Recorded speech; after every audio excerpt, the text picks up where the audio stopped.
Alright folks, this is going to be your guys' review for Iran's first loss in Asian World Cup qualification against Qatar 1-0. But don't forget, if you guys are a big fan of Asian football, but more specifically the Iranian national team, this is the channel that you need to be at, so make sure to subscribe and smash the like button on this video before you forget. Let's first run down the match. Iran playing a pretty garbage lineup. I talked about it in many videos, how these last two games against Qatar and North Korea, you're qualified for the World Cup. Just play some of these youngsters, rotate the squad in a positive manner. But my goodness, he rotates and brings in players that have no business whatsoever being in this squad in the big 2025. We're seeing Alipour starting in matches. The Timu Mohebi, not even the good Mohebi, the Timu Mohebi. Khalilzadeh, Baranvan, what are they still doing here? I'm gonna go insane. I've talked about this in so many videos. But regardless of the lineup, as much as I didn't like it, and as much as it wasn't good, and it didn't include any youngsters, yet again, that deserve to be playing at least in minutes like this, we should have been able to still win this game. Qatar have been horrendously down bad in qualifying. They have been awful. So let's do the business. Let's just get the win and call it a day. At least don't piss us off to losing the match. But oh, guess what? We lost the match and it was a hard watch. It was like nails on a chalkboard, watching paint dry type of game from Iran. I don't know how else to explain it, but they came into the game pretty strong in the beginning, you know, putting the press on Qatar. You could tell Qatar looked fairly sloppy, and I felt, okay, Iran, you could easily get a win in this game, so let's just take care of business. Let's get a goal early on and let's just make it happen. But as the game went on, Qatar started getting themselves back into it. There was this very controversial almost Ali moment where he elbows the defender. Should he have been sent off? 100%. Don't get me wrong.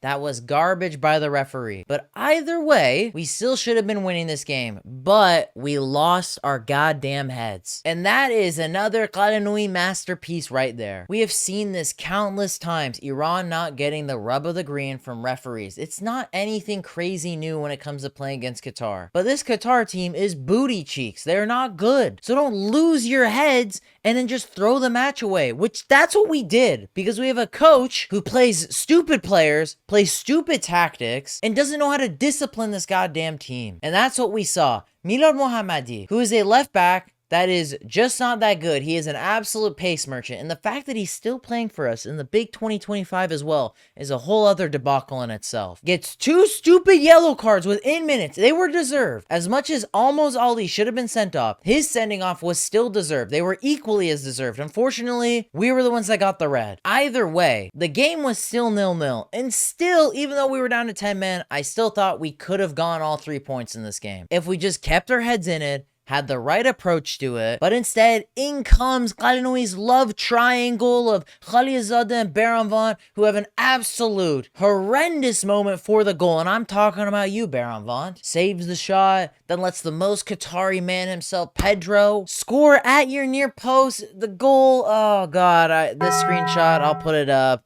This is all you need to see. We give away a really stupid, sloppy goal. It was shit. It was bad. And so now let's see. 10 men Iran. Can you guys do anything with this weird lineup of players and misfits that just shouldn't be here? The second half rolls around. You know, now the pressure's on us. We need to get a goal. It's going to look really shitty if we don't score a goal and maybe at least get a draw in this game. But we actually don't create really any chances in this game. I think the best chance that came in this match was when we crossed it to Taremi, who's kind of like amongst in the box, but kind of like scuffs his shot, whips it essentially. And that was realistically the best chance Iran had in the 90 minutes against Qatar, who have been slapped up by Kyrgyzstan, slapped up by the UAE. But no, we could not even get one goal against them. I understand we're down to 10 men, but we just played so uninspiring. It was such a hard watch. And so now that this game has ended, what is my thoughts on all of this? First and foremost, I've talked about it. I talked about it in actually my most recent video. Ghalenoei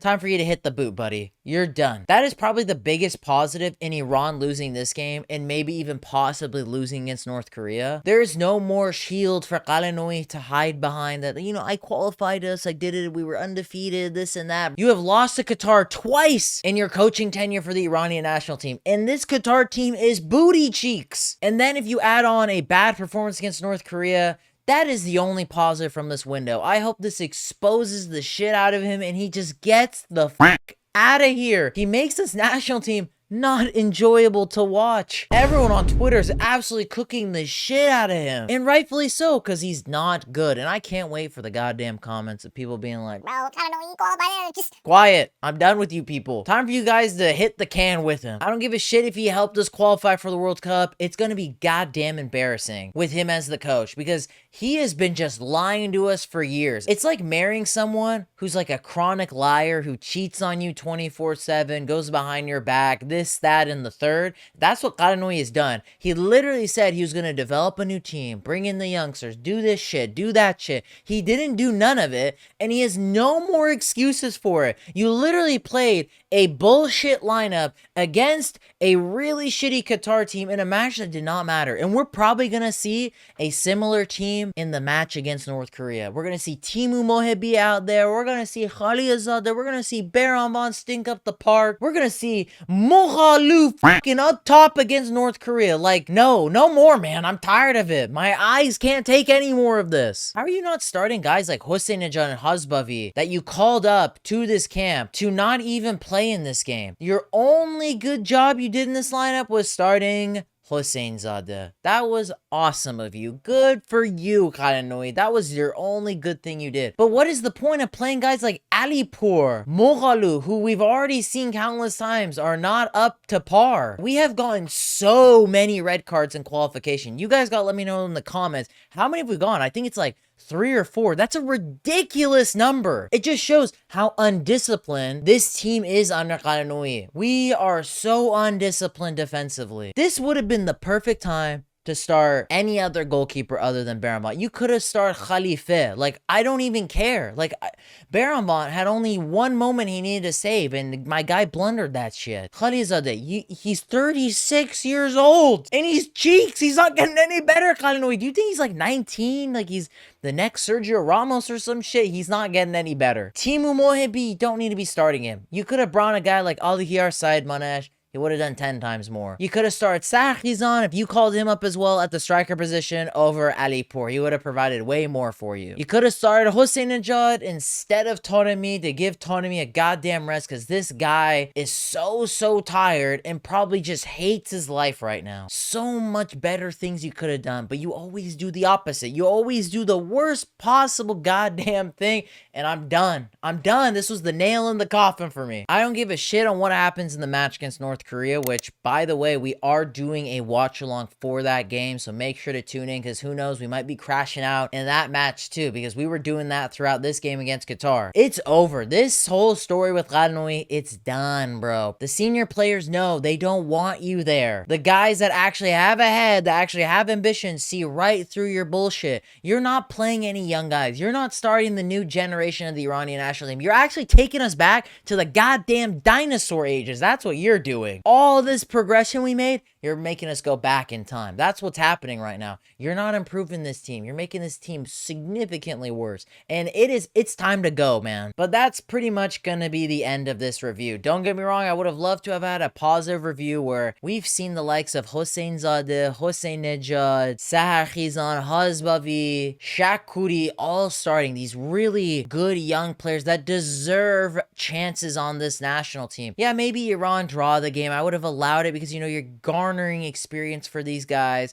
You're building a new team, so there's gonna be those hiccups, but not when you're playing the unks that have gone through multiple World Cup qualification cycles that are just not in anymore, and they're not getting any better, and we lose. But boys and girls, as always, let me know your guys' thoughts in the comments down below. Do you guys agree with what I have to say? Disagree with what I have to say? Let me know. As always, if you're a big fan of Asian football, but more specifically the Iranian national team, this is the channel that you need to be at, so make sure to subscribe. If you guys enjoyed this video, make sure to check out this video next, where I talked about my feelings about Mehdi Taremi not featuring in the UEFA Champions League final. Make sure to click here to subscribe, because I post content weekly on the channel and you don't want to miss it. But boys and girls, I hope you'll have a lovely day.